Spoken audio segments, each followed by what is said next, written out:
If you do not kill me, who will? I was cursed to be born in this world, and I have been punished for loving you. Please don't forget to subscribe, like, and comment on our channel. It would make us very happy. In the red soils of Africa, there was a village buried with ancient secrets. A curse had been breathing in these lands for centuries. Hundreds of years ago, an Asian general participated in a mysterious war that extended deep into Africa, lived a forbidden love, and incurred the wrath of the gods. Before his soul was shattered, it was sealed with a curse. You will live forever. But the sword in your heart can only be killed by the hands of true love. Since that day, this curse was reborn in each generation. This curse appeared like the silent crying of a child on nights when the sky fell silent, invisible but felt. The most powerful manifestation of this curse appeared in a South Korean man named Jae-hwan. Even as a child, Jae-hwan was different. He talked in his sleep and saw the past with his eyes open. His family took him to healers, psychologists, and monks. None could explain the being within him. He carried a wound that was physically invisible, but glowed from within on lonely nights. In the mountain villages of Korea, they called this the hidden sword, or the sacred wound. According to legend, the person bearing this wound carries a curse, but also holds the key to salvation. As the years passed, his dreams grew heavier. The African lands, red mud, whispers, the silhouette of a woman with emerald eyes. Every time he closed his eyes, he felt like he was living in another life. He was in the midst of a war, within a love, on the brink of death. One morning, when he awoke sweating from his nightmare in his quiet house in Seoul, only one sentence echoed in his head: "Find me, or the curse will find you."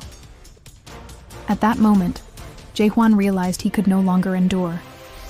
It was no longer about escaping. It was time to go. He boarded a plane. He arrived in a village that could hardly be traced on the map, a realm untouched by time. The moment he arrived, the ground trembled.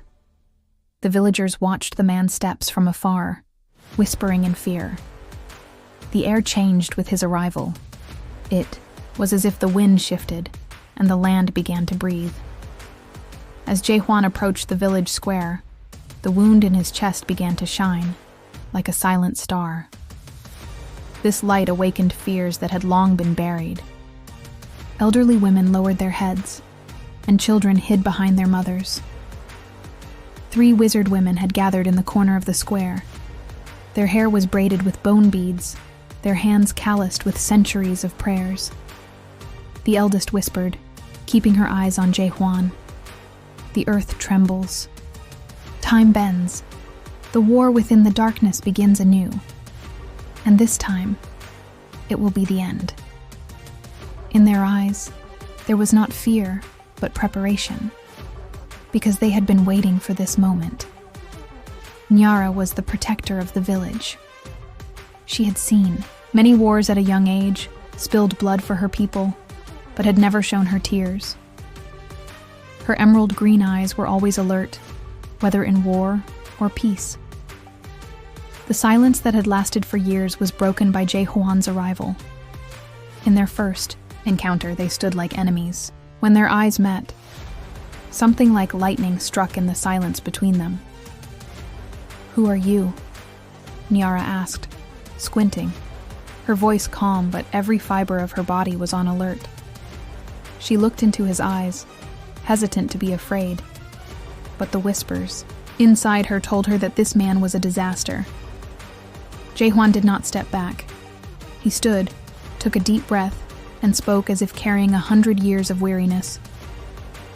"I am the living last sentence of a forgotten story.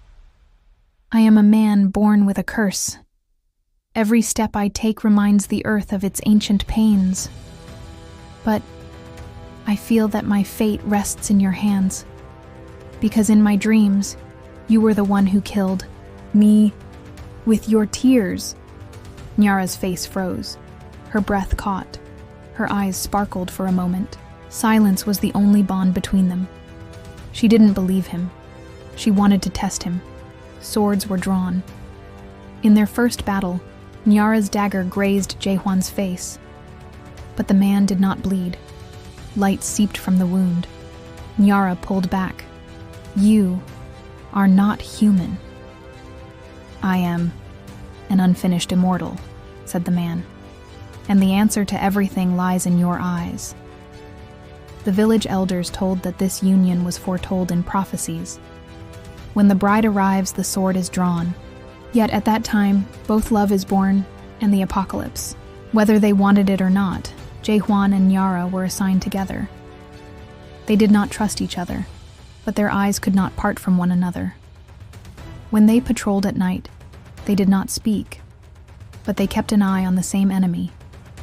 The wizards were attacking the village. The ancient tribal wizards had returned from the realm to which they had been exiled, through dark rituals. For nights in barren lands and abandoned graves, they read spells, awakening the dead. The resurrected were unrecognizable, their bodies rotting, their eyes filled with darkness. These creatures began to test the village's borders. One night, in the eastern mist, the first attack occurred outside the village. Hands rose from the ground, souls shrieked. Nyara drew her sword in the blink of an eye. Jaehwan felt the magical energy within him, and the wound in his chest glowed. "Don't fight alone," Nyara warned. "I am not alone," Jaehwan replied, touching his heart. And that night, for the first time, they fought back to back. Weeks passed. They woke up together every day, patrolled together, and sat by the same fire at night. At first, they were cautious. There was still a silent boundary between them. But as time passed, this boundary turned into a quiet trust. Nyara was the first to wake up in the mornings. Jaehwan silently watched her wake up every morning. One night, when the sky was completely cloudless, and the moon reflected upon the ground like a kind of spell, they walked together without speaking or looking at each other. Their footsteps matched in rhythm. "Do you know why I am no longer afraid?" Nyara suddenly said. Jaehwan turned his head. "Why?" "Because when I am with you, I understand what is real. You carry more than the sword. You bring peace." Jaehwan smiled. "For the first time, I am not fighting with my heart. I don't want to fight when I'm with you." The next day, they were classifying herbs they had collected in the forest. Nyara suddenly fell silent and turned to him. "If the prophecy is true, and if I am your end, would you still stay with me?" Jaehwan answered without hesitation. "Even if you are my end, I will never give up on you."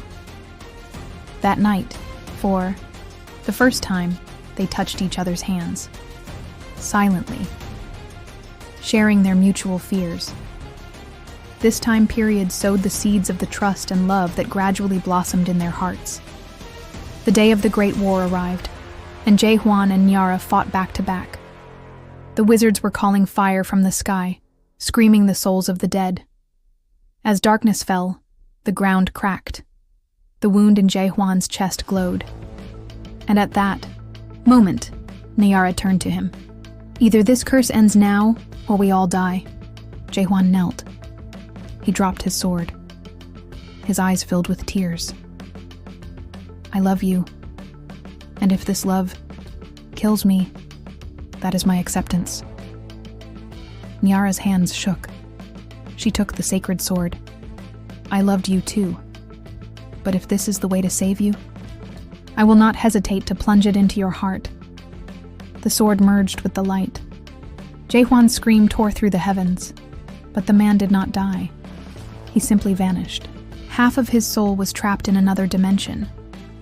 While the wizards thought they had won, Nyara cried out, "This war is not over. He is still alive, and I will bring him back." But Nyara did not know how to do that. That night, she walked alone to the hill where Jaehwan had disappeared. The ground was still warm. The air still carried his scent. She knelt on her knees and pressed her hands to the earth. "If you can hear me, wherever you are, give me a sign," she whispered. That sign did not come, but one of the elderly wizard women was waiting for her behind the temple in the early morning. "There is a way for you," the woman said, "but this path is one where you must fight with your soul. Sometimes, saving the one you love means losing yourself." Niara replied without narrowing her eyes. "I lost myself when I lost him. There is no turning back."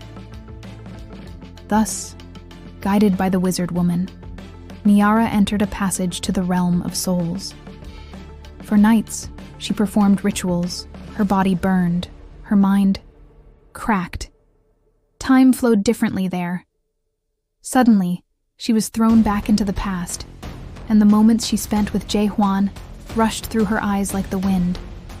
She missed him, missed his voice, even the breath he took while fighting. Finally, she saw Jae-hwan's silhouette in the Lake of Souls, in the murky waters. She walked towards him, but her hands passed through the water. She did not cry. She simply whispered, "Come back. Let the only thing you don't fight for be my loneliness." And at that moment, a star fell from the sky. The earth breathed once more. When Niara opened her eyes, it was morning, but she held his sword, and the sword was warm. The battle ceased. Night fell. Everyone withdrew, but the village did not remain silent. The next morning, 2 men were captured in the village square. They were the ones who had opened the gates for the wizards, betrayers. Niara interrogated them, looking them directly in the eye. "Why?" she asked. "That man took your heart," one replied. "You were our warrior. You are no longer one of us." Niara did not remain silent, but she did not shed a tear either. "I have always fought for you, but you have never believed in me." The 2 men knelt before the public. The sages left the decision to Niara. That night, she sat by a fire without Jae-hwan. In her hand was the broken sword he had left behind, and in the early morning she whispered alone in silence. "I wasn't afraid to fight with you, but now I don't want to fight without you." Just at that moment, a voice echoed behind her. "You are no longer alone." She turned around, and that was the moment. Jae-hwan had watched Niara while he was in the realm of souls. He had seen her press her hands into the ground beyond the lake, had felt that she did not cry for him but crumbled inside. His soul was not completely dead, but the bond with the world had been severed. Under the dark waters, he encountered other souls. Some were warriors, others were old lovers decaying with regret. Among them, a voice echoed, "Why do you want to return? Even death did not accept you." Jae-hwan replied, "Because for the first time, someone loved me not to keep me alive, but to understand me, and I cannot leave that love unfinished." The souls fell silent. Then another spoke. "If you return, you will be human, vulnerable, not wounding. Still, will you return?" He closed his eyes and whispered, "Being with you for even one day is better than getting lost in eternity." And with those words, the piece of his sword brightened once more in his chest. The souls receded. The dark water illuminated. The earth called him again.